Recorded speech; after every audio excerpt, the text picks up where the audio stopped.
সুপ্রিয় দর্শক, আসসালামু আলাইকুম। আশা করছি সকলেই খুব ভালো আছেন। সবাইকে শুভেচ্ছা জানাচ্ছি আমার আজকের পর্বে।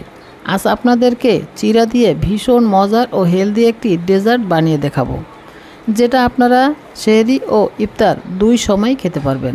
সারাদিন রোজা রাখার পর ইফতারে এটা যেমন আপনাকে প্রশান্তি এনে দিবে, তেমনি এটা খেলে অনেকটা সময় আপনার পেটও ভরা থাকবে। ছোটো থেকে বড় সবার জন্য পারফেক্ট একটা খাবার। আশা করছি আমার আজকের রেসিপি আপনাদের ভালো লাগবে। চলুন দেখে আসি কিভাবে এই চিরার ডেজার্টটি তৈরি করতে হয়।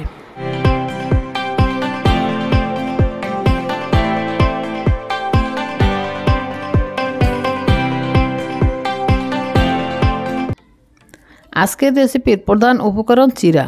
যে কোনো ধরনের চিরাই আপনি নিতে পারেন, সাদা চিরা বা ব্রাউন চিরা। সাধারণত সাদা চিরাটা একটু পাতলা আর ব্রাউন চিরা একটু মোটা হয়ে থাকে। আমি এখানে ব্রাউন চিরাটা নিয়েছি।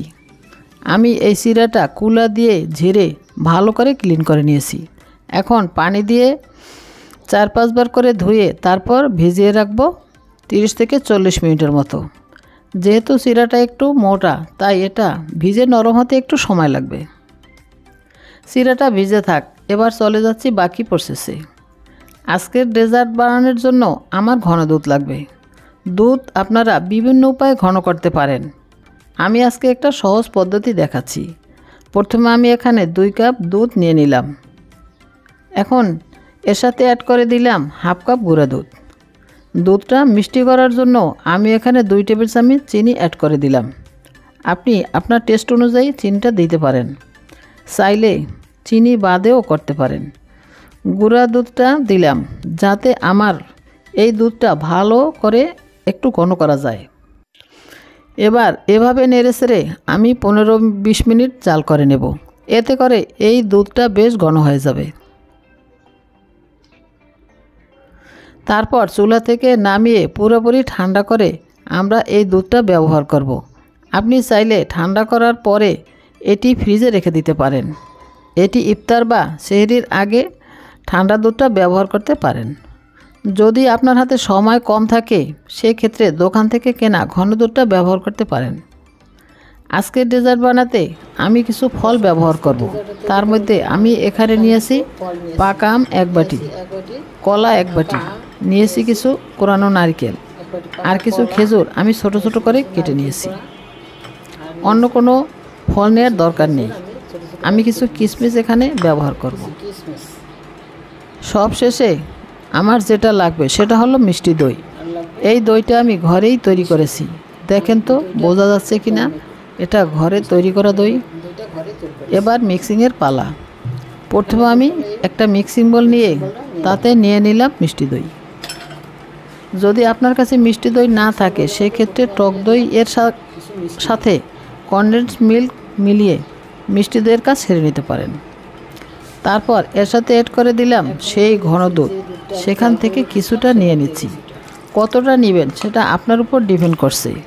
যদি পাতলা করে ডেজার্টটা বানাতে চান, তাহলে দুধের পরিমাণ বেশি দিবেন, আর যদি ঘন করে বানাতে চান, তাহলে দইয়ের পরিমাণ বেশি দিতে হবে। তাই আপনার নিজস্ব টেস্টের উপর নির্ভর করছে। একসাথে দুধ আর দইটা মিশিয়ে নেওয়ার পর এবার এর মধ্যে আম আর কলার টুকরাগুলো দিয়ে দিচ্ছি। সেই সাথে দিয়ে দিচ্ছি কোরানো নারকেল। এটার মধ্যে আপেল, আঙ্গুর এগুলো দেওয়ার কোনো দরকার নেই। এখন দিয়ে দিলাম খেজুর ও কিশমিশ। সবশেষে আমরা সেই ধুয়ে রাখা চিরাগুলো দিয়ে দিচ্ছি। অবশ্যই 1 চিমটি পরিমাণ লবণ দিতে ভুলবেন না। এতে করে এর টেস্ট কিন্তু আরও অনেক গুণ বেড়ে যায়। সব কিছু আমি একসঙ্গে মিশিয়ে নিচ্ছি। সেই সঙ্গে তৈরি হয়ে গেল চিরার তৈরি ভীষণ মজার ডেজার্ট। আসলে এটি দই চিরার একটি নতুন সংস্করণ। এবার পরিবেশনের পালা। এটা পরিবেশন করার জন্য আপনি ছোট ছোট কাপ বা বাটি নিতে পারেন। আমি আজকে এই বাটিতে নিয়ে নিচ্ছি। এটাকে আরও বেশি আকর্ষণ করার জন্য উপর দিয়ে কিছু নারকেল কোড়া, কিছু ফ্রুট দিয়ে সাজিয়ে নিচ্ছি। যে কোনো খাবারের আকর্ষণ বাড়াতে এটাকে সাজিয়ে নেওয়া খুবই জরুরি। আশা করছি আমার আজকের রেসিপি আপনাদের ভালো লেগেছে। ভালো লাগলে ভিডিওটিতে লাইক, কমেন্ট ও শেয়ার করতে ভুলবেন না। আর চ্যানেলটি সাবস্ক্রাইব করে সাথেই থাকবেন। আজ বিদায় নিচ্ছি, আবার চলে আসবো অন্য কোনো রেসিপি নিয়ে। সে পর্যন্ত সবাই খুব ভালো থাকবেন। আল্লাহ হাফেজ।